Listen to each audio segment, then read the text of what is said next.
You're listening to Trek FM.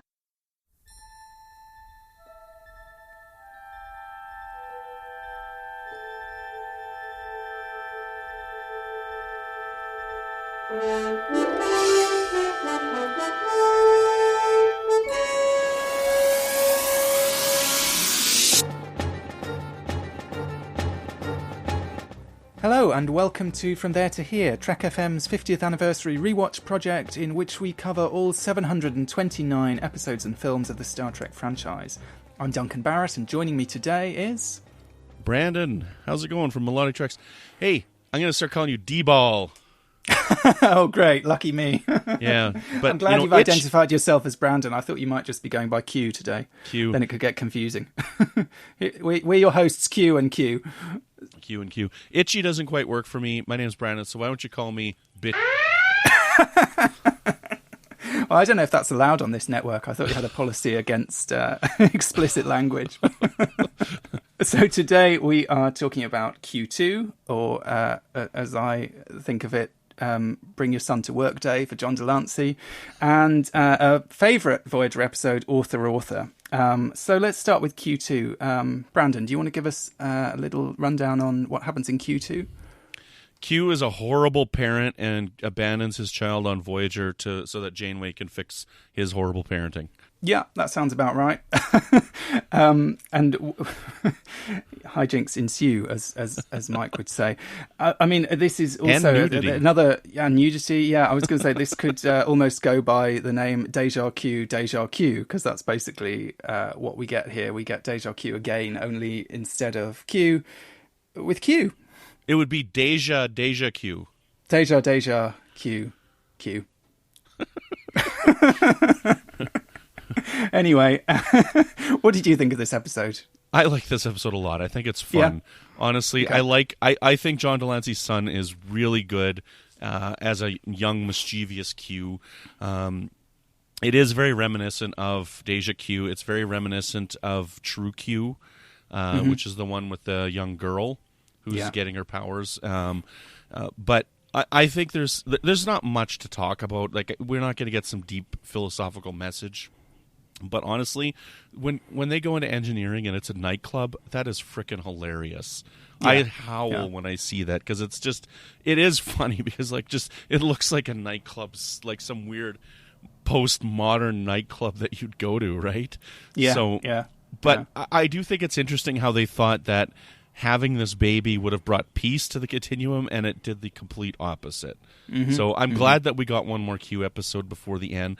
I really like John Delancey's Q and his banter and his chemistry that he has with Janeway, and I'm glad that he was on Voyager, because I think his 3 episodes are really good. I really enjoy them. Yeah. Yeah, I personally, I suppose, I mean, I kind of enjoy this episode. I agree. I thought his son did a pretty good job. I did feel a bit the lack of John Delancey in this episode, though. I mean, he pops in now and then, but I don't know, how much do we really care about a story about his son and Icheb, who, you know, is not the most interesting Voyager character in the world. I don't know. I just feel what was great about bringing Q onto Voyager was that he had that relationship with Janeway, and we see a bit of that here. You know, we see he pops up in the bath. They have a bit of sparring going on.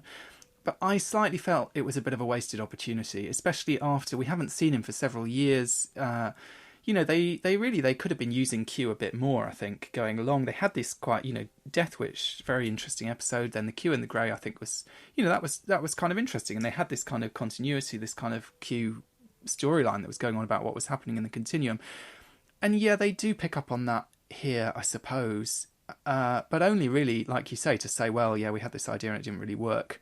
And I feel like, you know, aside from those Q judges turning up, I mean, that's a nice nod to Encounter at Farpoint. I suppose they're still wearing the same robes and everything. But it just, to me, it felt like they could have done a bit more with it. If they knew they were getting John Delancey back, they could have thought of a slightly more interesting way of doing the story rather than just kind of rehashing a popular story. But yeah, for what it is, I suppose it's quite fun. It's quite silly. You know, it's a nice, entertaining little story, but I don't know. I personally was a little bit disappointed by it.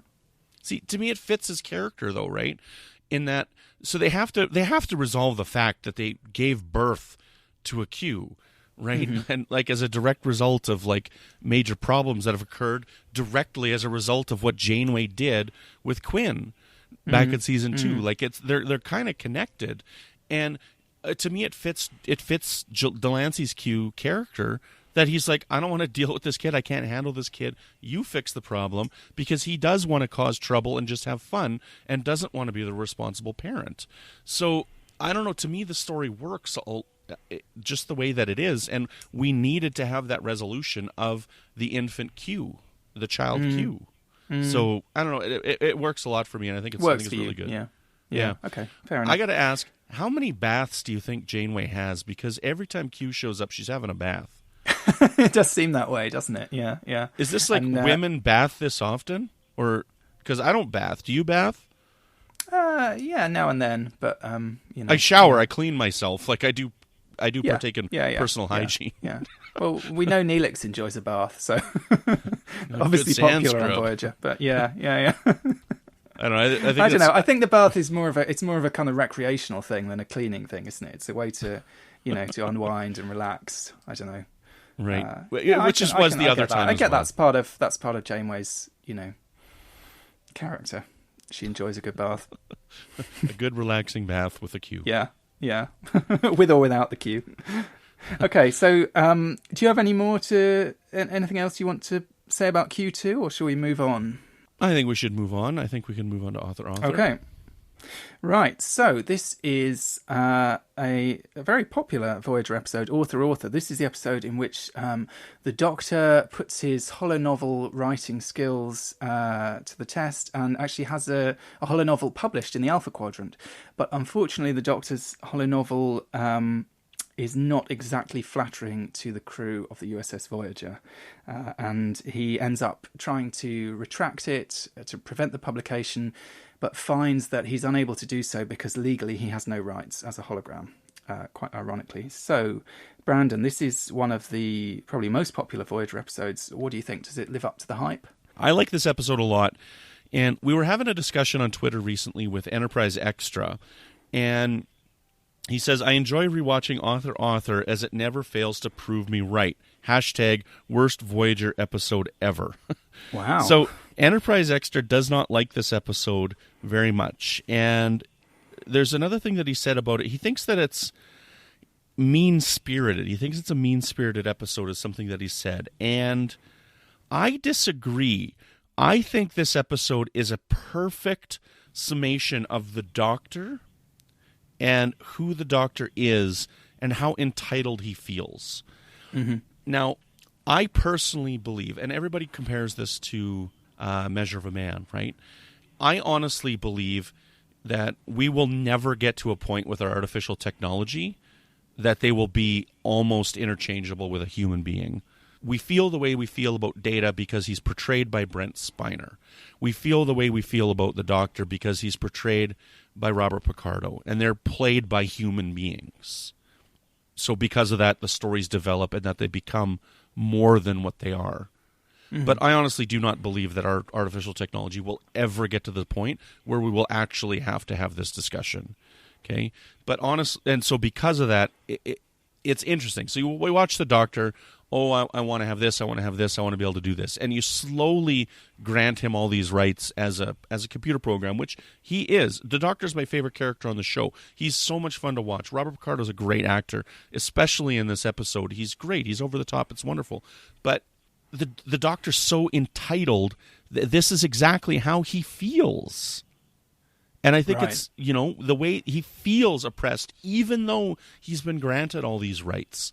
And this is how he does feel about people like Paris. He talks about Paris like this all the time, and how he doesn't like Paris, right, basically. And so I like the fact that Paris is like, I'm just upset that this is how you see me. I love when they turn it around and they do it the other way, because honestly, you can see the Doctor that way where he's just like, oh, get out of here, you're terrible. You're 0.3 seconds late for your shift and blah, blah, blah. So I like how they turn it around on him. I think it's really well written. This episode is so over the top You know, like it's wonderful. It reminds me a lot of Virtuoso, right? When he's like, you know, when they want him to be this singing hologram on this planet and stuff. And I don't know. I think it's good. I think the ending happens too quick. I wish the episode was a little longer. But the trial just happens a little bit too quickly for me at the end of the episode. I checked on the timer. It's 10 minutes is the trial. I mean, it's interesting. You were saying people see this as Voyager's answer to The Measure of a Man, and obviously that is there sort of structurally in that last 10 minutes. I kind of think that's not really what the episode is about, though. I mean, I really like this episode, but I think it almost in a kind of typically Voyager way, it's kind of it's got this kind of wacky aspect of throwing everything, you know, everything but the kitchen sink kind of thing. You know, it's got this very broad comedy of these kind of ridiculous caricature of the crew. It's got this kind of issue about the limits of, you know, how do you tell the truth? What's creative license and so on. It's got this whole, is the Doctor a person thing towards the end. It's also got a brilliant B plot. You know, this B plot with this they get time to basically speak to their loved ones at home. You know, B'Elanna talking to her father. We get Seven talking to her aunt. You know, it's got all this great stuff in there. It's not like The Measure of a Man. I mean, The Measure of a Man is quite maybe a more traditional Star Trek episode. It's about one thing. Do you know what I mean? And it's kind of quite a serious, detailed look at that thing. I feel like maybe by this point they can just hive that off to the last 10 minutes. To me, really, the episode is more about the stuff before that, though, as silly as a lot of it is. I think there are interesting questions in there. I mean, I'm interested that you say that this is how the Doctor sees them, because obviously Janeway says to him, you know, do you feel oppressed? Do you feel like this character? And he says no. I would incline to take him at his word on that. But what I think is interesting about this story is that this is going back in time throughout the 7 years of Voyager, and this has come towards the end. And one slight issue I have with this episode is that I think it is a bit of a confidence trick in a way, because they play it for comedy, and you can do that because unlike Data is this very sweet, sort of humble, decent character. So obviously when his rights are on the line, when he has this story, it's quite serious and you feel very sympathetic towards him. The Doctor, like you say, is a bit of an egomaniac. He's quite annoying. He's full of himself. So it's going to play differently. But so because the story that he crafts is so ridiculous, it's so extreme, it's so over the top, you know, the makeup is mad, the characterization is crazy, etc. It sort of disguises the fact that actually these are retellings of things that have happened. I mean, I've been quite interested doing this From There to Here rewatch this year. You know, watching the whole of Voyager from beginning to end. Even, say, into the third season, you have people shutting the Doctor off because they don't want him to, or shutting off his vocal processors so he can't speak because he's annoying them. You know, basically treating him very dismissively, very rudely. You know, obviously at the beginning of Voyager, you have that stuff where Kes is sort of arguing on his behalf. The captain is very much saying he's just a piece of technology, he's not a person. And even as far as Latent Image, she's still saying that to 7 and 9. She's saying this Doctor is basically more like a replicator than he is like you. And, you know, and yet by this episode, when someone makes a comment like that, it's seen as this sort of awful anti-hologram thing, and we're totally on his side, and the captain is totally on his side, which is great, and she makes this speech and so on. But she's not Captain Picard in The Measure of a Man, who's always championed Data and been a supporter of Data's rights. You know, she's come to this quite late in the day, in a sense, to this opinion about the Doctor and to this belief, and it goes as she, I suppose, intuitively believes what you were saying, that these things won't happen in reality, that machines aren't going to become equivalent to people. And I think that process is absent from the story. And one of the things, I suppose, that's interesting is that we start off with a situation where the Doctor writes this ludicrously exaggerated version of what happens, so everyone can laugh at it and not take it seriously. And then what he's asked to do is he's not asked to tone it down and bring it closer to reality. He's asked to anonymise it and make it more fictitious. And presumably, although we never see it, the version of the holonovel that ultimately gets published and that we see the holograms reading at the end is one in which the characters don't all look like members of the Voyager crew, and it's a bit more obviously a work of fiction. But I feel that in that way, the episode slightly sidesteps this quite interesting issue that they've been dealing with over 7 years, where they have been changing this character and the way that people relate to him. And I think it's a bit of a slightly dishonest trick. But I think it's a lot of fun, and I enjoy the fact, I suppose, that Voyager does have this slightly wacky approach to stories. Sometimes they will just throw everything in. I mean, we were talking a couple of days ago about Workforce. That story, a thin story, stretched. And there doesn't seem to be much there. This is like the opposite. This is one episode, and it's got about 3 stories that on their own could carry an entire episode thrown in there, and all of them working really well. So overall, I'd say this is definitely it deserves its good reputation, despite some slight qualms that I have about it. Yeah, I want to bring up one more thing again before we go here, and I want to call back to Virtuoso again, because even like up to this point, like even still, the Doctor's like, you don't treat me like a person.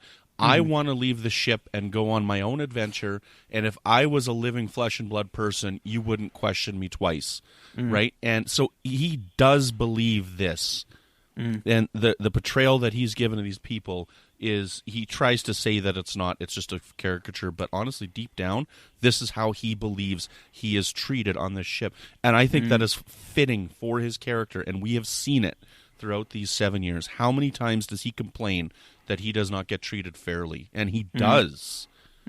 Right? He does. So, I don't know. I love the episode. I love that Robert Picardo. I think he's a great actor. I think the Doctor is my favorite character on the ship, even with this. Even with this ugly side of him and how I believe this is how he actually feels, I still think he's a great character.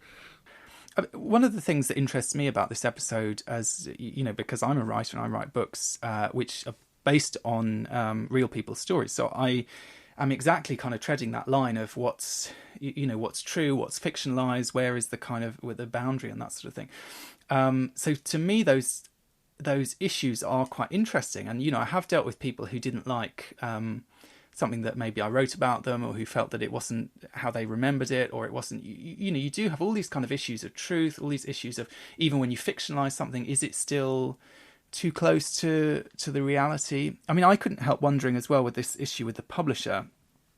Personally, I've never heard of a publisher behaving like that. But in TV and film, obviously, legendarily, you get, producers doing this sort of thing, taking the final cut off the director, mangling people's scripts so that it bears no relationship to what they wrote. I couldn't help wondering whether, from the point of view of the people writing this episode and creating this episode, whether there's any kind of sour grapes going on of this kind of process. But I don't get the impression that he changed the program at all. I think he left it the way it was. I don't I don't get the impression that he changed anything, right?